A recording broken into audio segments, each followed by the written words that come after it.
Hello everyone, welcome back to my channel. In today's video I'm gonna show you how to recover permanently delete Gmail account. So first of all, open your Chrome browser and go to the search option. Type here to recover Gmail account. Before start the video, make sure to subscribe our channel and hit the bell icon for more updates. So let's get started. Select the first link, click on, scroll down.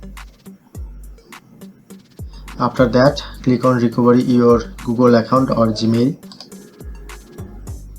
and type here your recovered Gmail account. Tap on to next. Now shown here to three options: enter your password or recover email. Now I am trying the first option. Type here my password and then click on to next.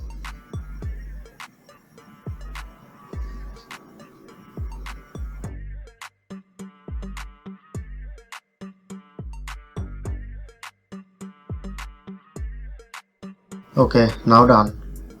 So that's how we can easily recover permanently deleted Gmail account. If you find this video helpful, please hit the like button and subscribe our tutorial channel for more video.